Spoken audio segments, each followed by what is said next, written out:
રણ છોડ રાય કી જય. Hello everybody, કેમ છો? ચાલો આજે અમારી સાથે ડાકોરના દર્શને. પહેલા અંદર ધરાવાનો મગસ એટલે કે પ્રસાદ લઈ લઈએ અને પછી અંદર દર્શન કરવા જઈએ. આની પહેલા પણ અમે એક ડાકોરનો વિડીયો બનાવેલો છે, પણ આ થોડો અલગ છે. તો ચાલો વિડીયોને શરૂ કરીએ.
કે ના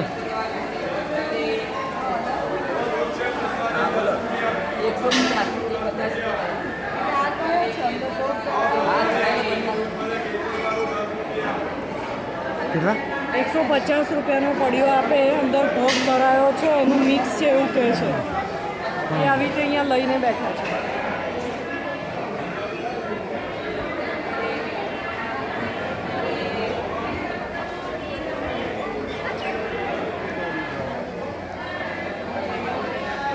આ બાજુ છાશનું વિતરણ કરે છે. હા હમણાં ચાલુ કરું લાગે. હા હમણાં ચાલુ કરું.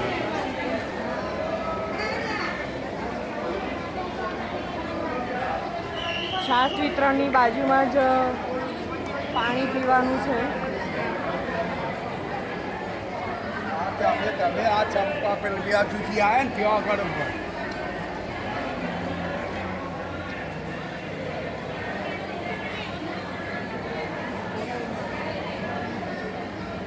એની બાજુમાં જ વોશરૂમ પણ છે.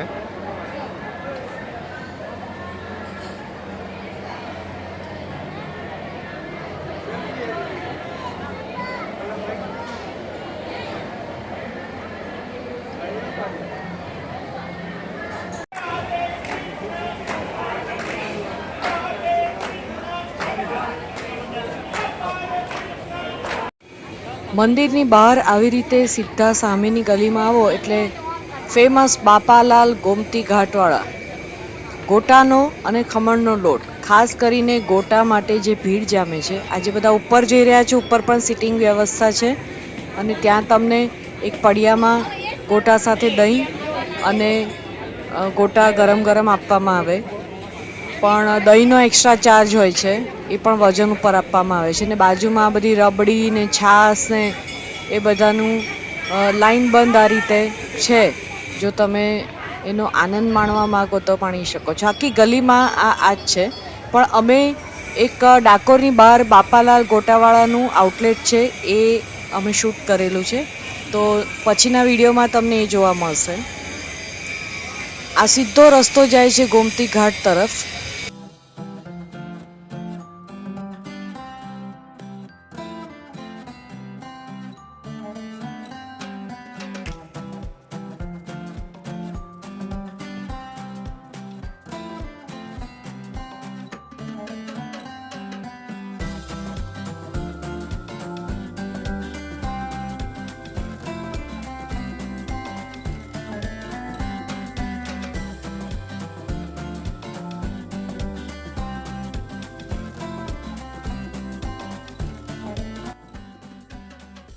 આની આગળના વિડીયોમાં પણ અમે ભક્ત ભોડાણાના ઘરની મુલાકાત લીધેલી છે, એટલે અમારી આ 2-3 વિડીયોમાં તો તમે ખાસ જોજો જ. આ જગ્યાએ એમનું મંદિર બનાવવામાં આવેલું છે કે કાર્તિકી પૂર્ણિમાએ જે તમે હમણાં વાંચ્યું એ રીતે ભગવાન શ્રી કૃષ્ણ અહીંયા પધાર્યા હતા. ભક્ત ભોડાણાના રથમાં બેસી અને અહીંયા પધાર્યા હતા, એટલે એમનું આ જગ્યાએ એમનો રથ ઊભો રહ્યો હતો, એટલે અહીંયા મંદિર બનાવવામાં આવ્યું છે. ગોમતી કાંઠે આ એક પાપડીના લોટની લારી હતી. તમને થશે કે આટલા બધા ગોટાવાળા અને બધાની શોપ છોડીને આ લોકો પાપડીનો લોટ ખાવા માટે આવ્યા, પણ ખૂબ જ સરસ હતો ગરમા ગરમ, એટલે અમે અહીંયા આવ્યા. અને ગોટા તો અમે આગળના આઉટલેટ પર ખાવાના જ છીએ, એટલે અત્યારે તમે આની મજા માણો.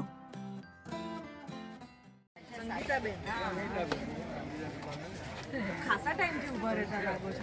હા હે ને? હા, કેમ કે આ લોકો મમ્મી લોકો કે છે તમારી લારીએ 2 વાર ખાઈએ.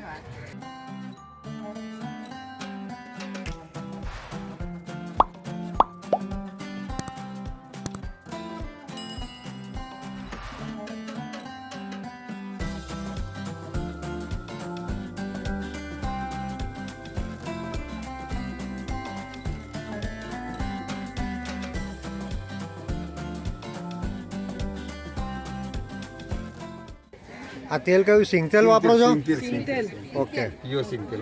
બરાબર.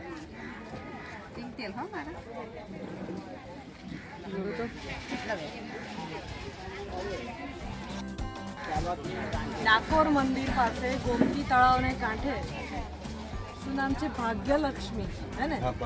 ભાગ્યલક્ષ્મી પાસે આ પાપડીનો લોટ સ્પેશિયલ ખાવા માટે આવ્યા છે વિજયભાઈ અને સંગીતાબેન. મળજો અહીંયા અને મસ્ત ખાજો. ખીચું જે ઘરમાં બનાવીએ ને એ ટાઈપનું છે, બહુ તીખું નથી. તમારા સ્વાદ પ્રમાણે તમે આ મેથીનો મસાલો એડ કરી શકો. ઉપર સિંગતેલ. રણછોડરાયજી મંદિરે બહારગામથી દર્શને આવતા ભાવિક ભક્તો માટે વિનામૂલ્યે ભોજન વ્યવસ્થા ડાકોર ટેમ્પલ કમિટી દ્વારા કરવામાં આવેલ છે, જેનો ભાવિક ભક્તોએ લાભ લેવા વિનંતી છે. ભોજન પ્રસાદી માટે જે કોઈ વૈષ્ણવ સહકાર આપવા માંગતા હોય તેઓએ આ જગ્યાએ છે. ટેમ્પલ કમિટીના કાર્યાલયનો સંપર્ક કરવો. આ ગેટની બહાર બાકી પાવતી ત્યાં સામેની બાજુ વ્યવસ્થા કરી છે.